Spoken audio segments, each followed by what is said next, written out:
पहली नज़र में वह मुझे कोई खास आकर्षक नहीं लगी थी।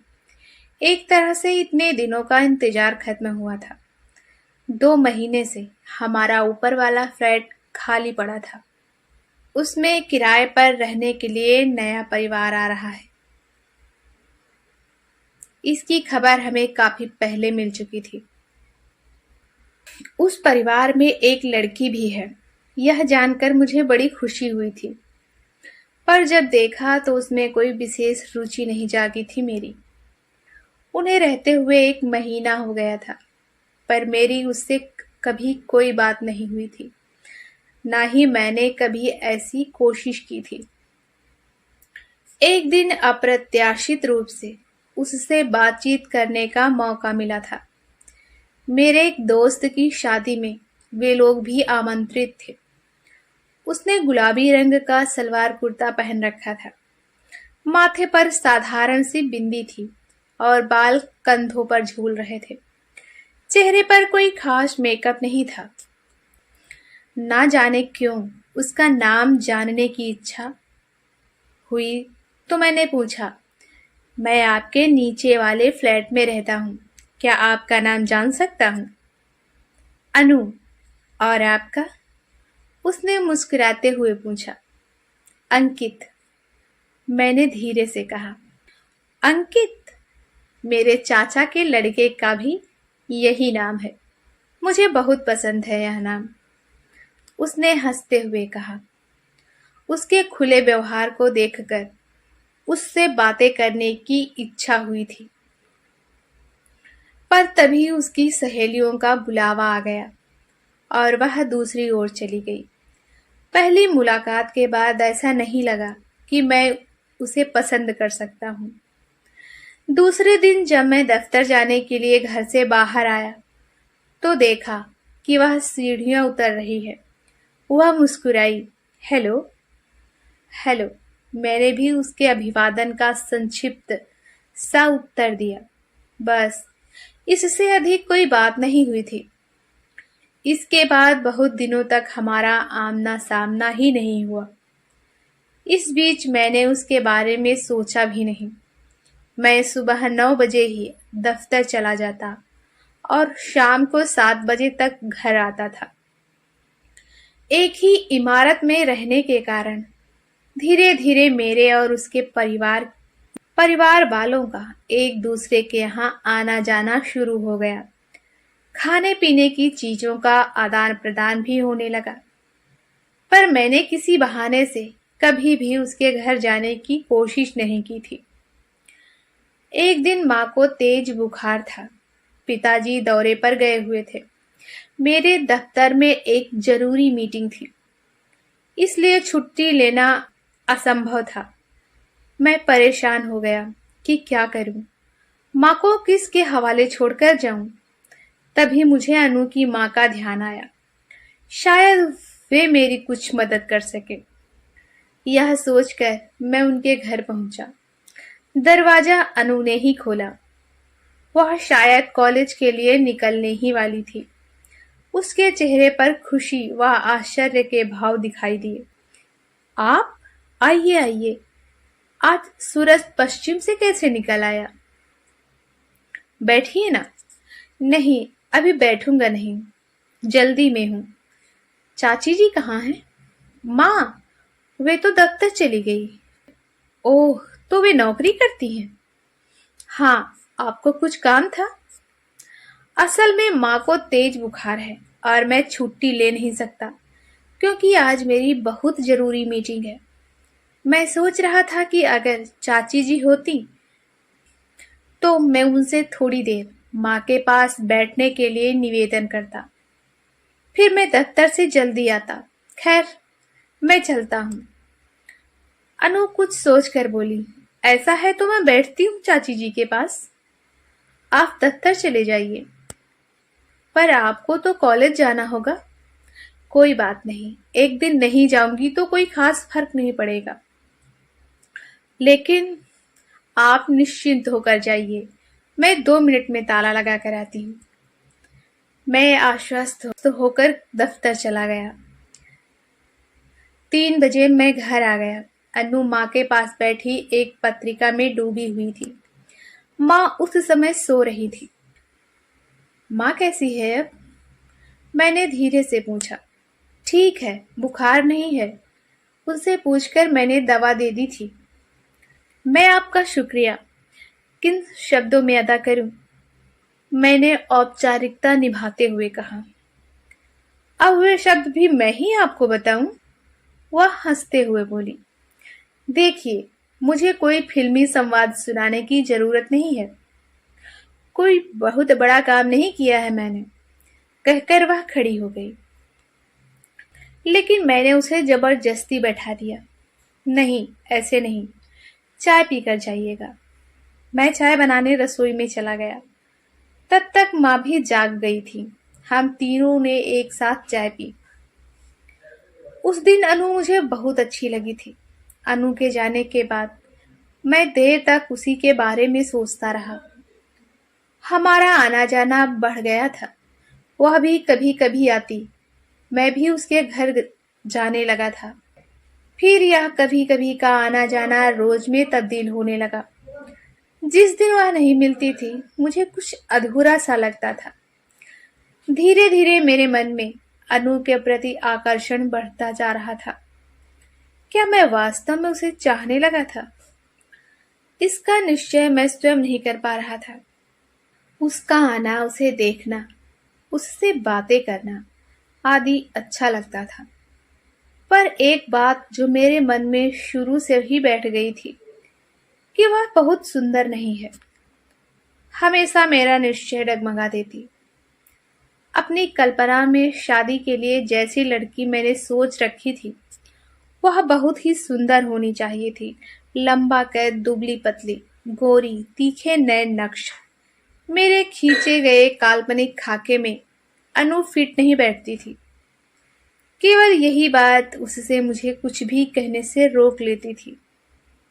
अनु ने भी कभी कुछ नहीं कहा मुझसे, पर उसे भी मेरी मौजूदगी पसंद थी।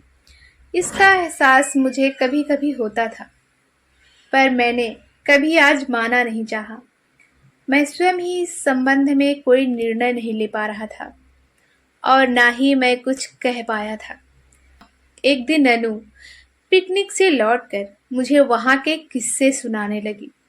बातों ही बातों में उसने बताया, आज हम लोग पिकनिक पर गए थे। वहां एक ज्योतिषी बाबा थे। सब लड़कियां उन्हें हाथ दिखा रही थी। मैंने भी अपना हाथ दिखा दिया। वैसे मुझे इन बातों पर कोई विश्वास नहीं है, फिर भी ना जाने क्यों दिखा ही दिया। जानते हैं उसने क्या कहा? क्या? मैंने उत्सुकतावश पूछा। अनु ज्योतिषी की नकल करते हुए बोली, बेटी, तुम्हारे भाग्य में 2 शादियां लिखी हैं। पहली शादी के 2 महीने बाद तुम्हारा पति मर जाएगा, लेकिन दूसरी शादी के बाद तुम्हारा जीवन सुखी हो जाएगा। कहकर अनु खिलखिलाकर हंस पड़ी। लेकिन मैं सन्न रह गया। इस बात को कोई तुलना देते हुए वह आगे भी कई बातें बताती गई, पर मैं कुछ न सुन सका। बचपन से ही दादा दादी, माँ और पिताजी को ज्योतिषियों पर विश्वास करते देखा था। हमारे घर सुखेश्वर स्वामी हर महीने आया करते थे। वह ग्रहों व नक्षत्रों की स्थिति देखकर जैसा करने को कहते थे, हम वैसा ही करते। ज्योतिषी पर मेरा दृढ़ विश्वास था। अनु की कही बात इतनी गहराई से मेरे मन में उतर गई कि उस रात मैं सो नहीं सका। करवटें बदलते हुए सोचता रहा कि मैं तो अनु के साथ जीना चाहता हूँ, मरना नहीं। फिर क्या उसकी दूसरी शादी मुझसे होगी? पर मैं तो शादी ही नहीं करना चाहता था उससे।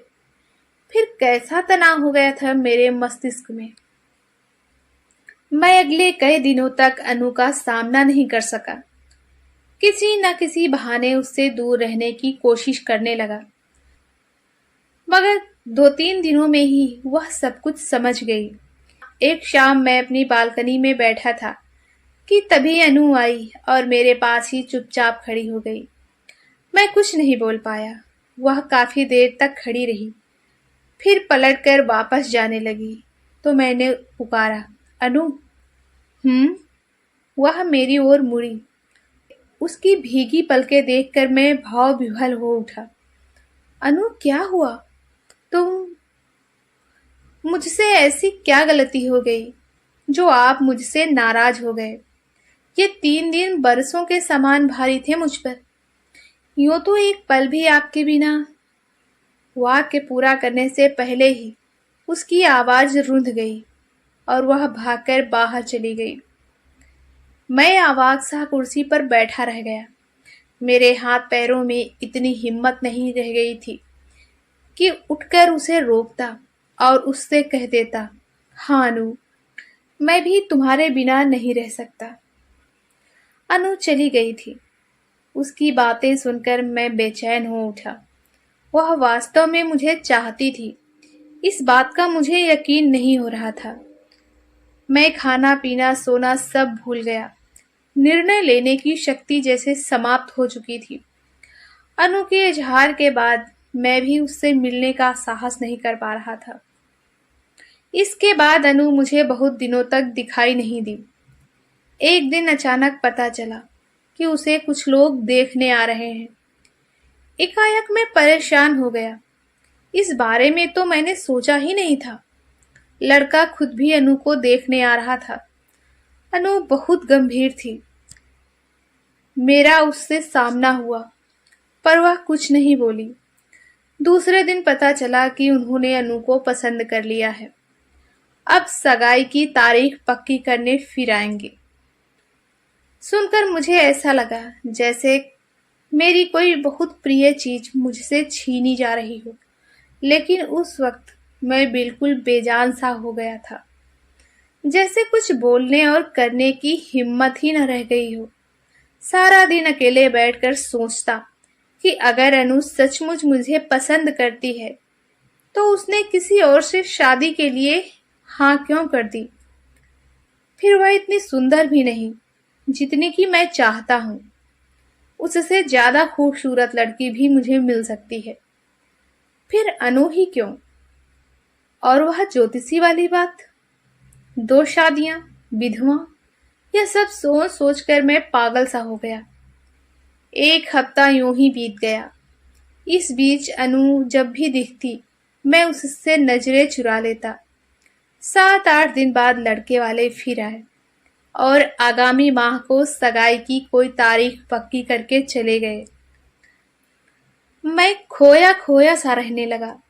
सगाई की तारीख पक्की होने के बाद अनु फिर मेरे घर आने जाने लगी।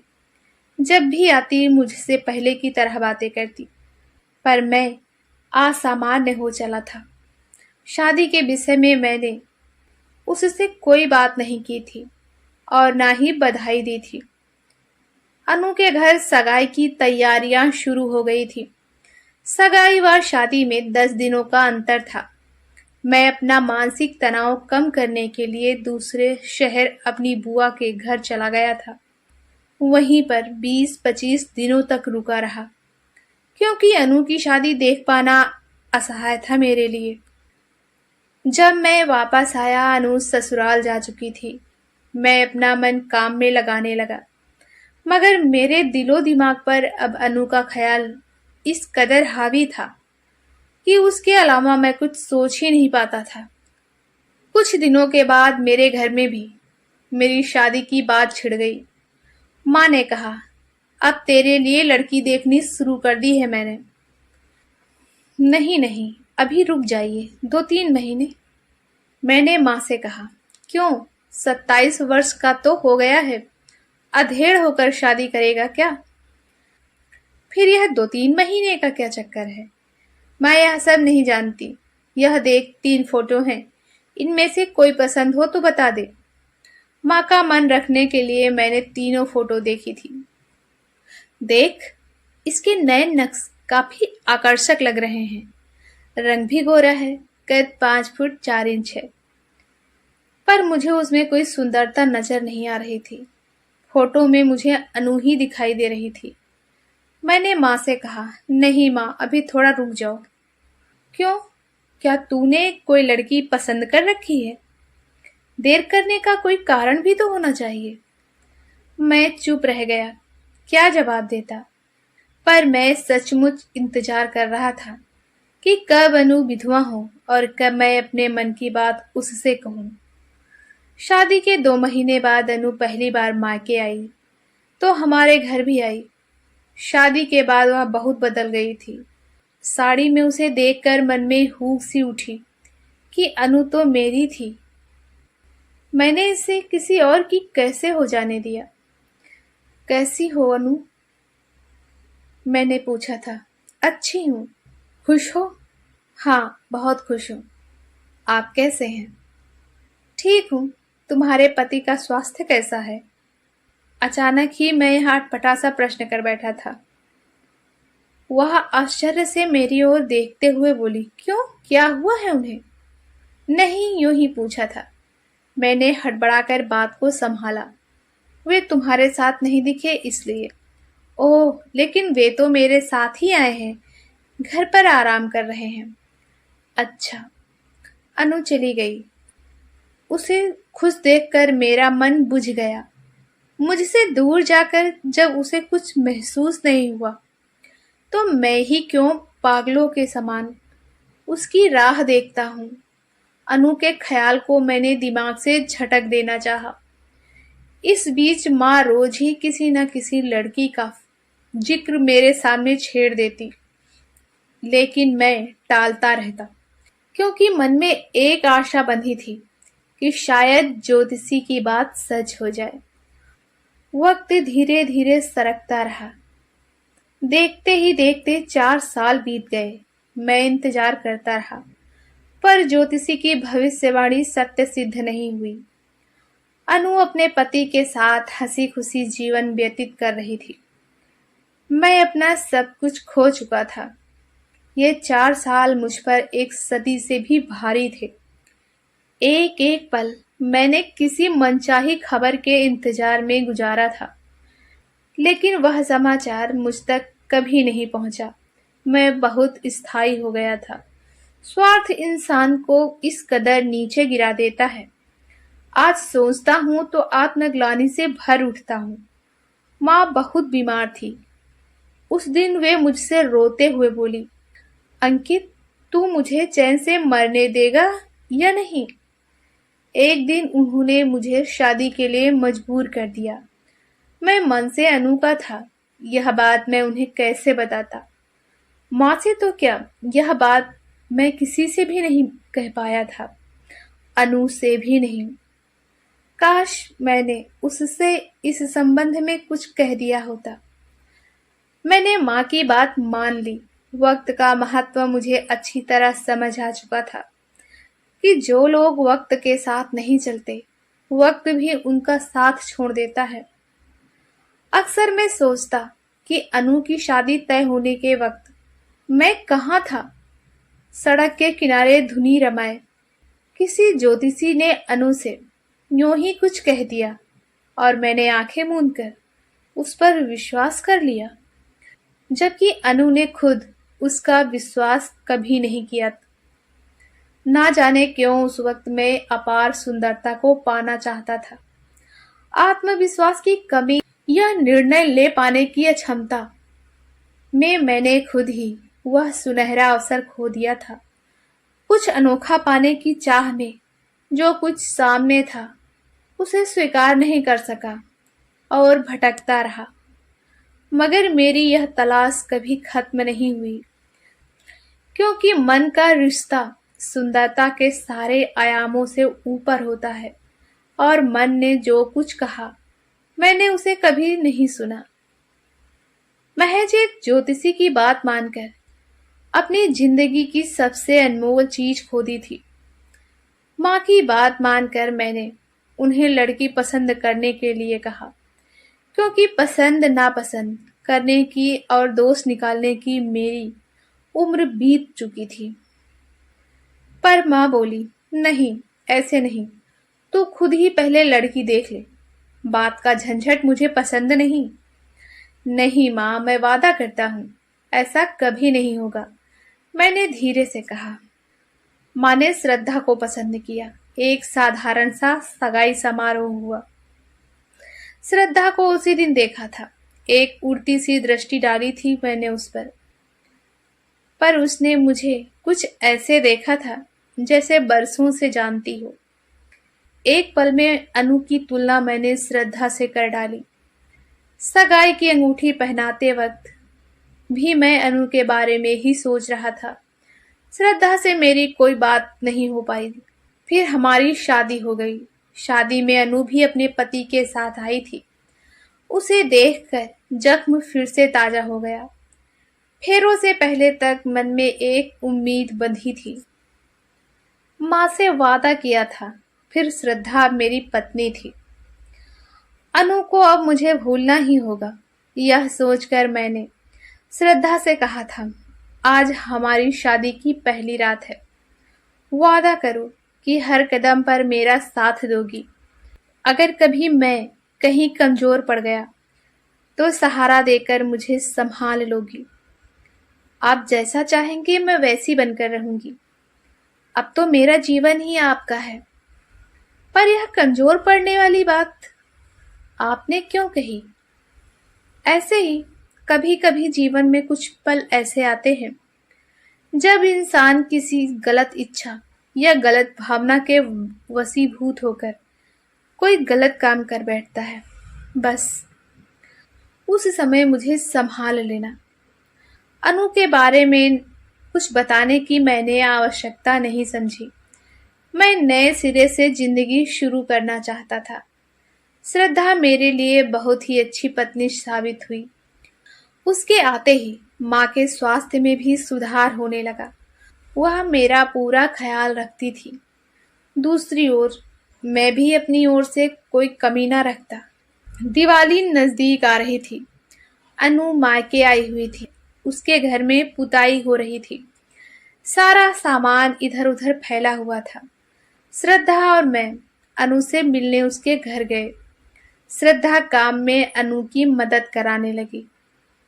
मैं भी मदद कराने के उद्देश्य से इधर उधर फैली हुई किताबें समेटने लगा।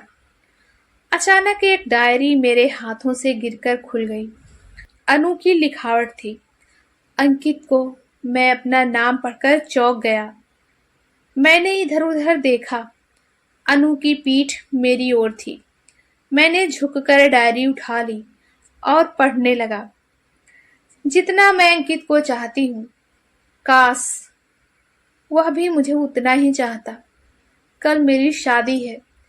मैं किसी और की हो जाऊंगी। काश मैं अंकित की हो पाती। इसके आगे मैं नहीं पढ़ सका। मेरी आंखें नम हो उठी। अचानक अनु मेरी ओर मुड़ी, फिर चौंक कर बोली, अरे यह तो मेरी डायरी है। आपने पढ़ी तो नहीं? नहीं अनु, मैंने कुछ भी नहीं पढ़ा। यह लो अपनी डायरी। अनु ने मेरे हाथों से डायरी खींच ली। वह पलटकर अंदर जाने लगी तो मैंने उसे पुकारा, अनु जी सुनो। क्या बात है? कुछ नहीं। फिर ना जाने क्यों उसके सिर पर हाथ रखकर बोला, सदा सुखी रहो। अनु मेरी ओर देखती रह गई। श्रद्धा भी बाहर आ गई थी।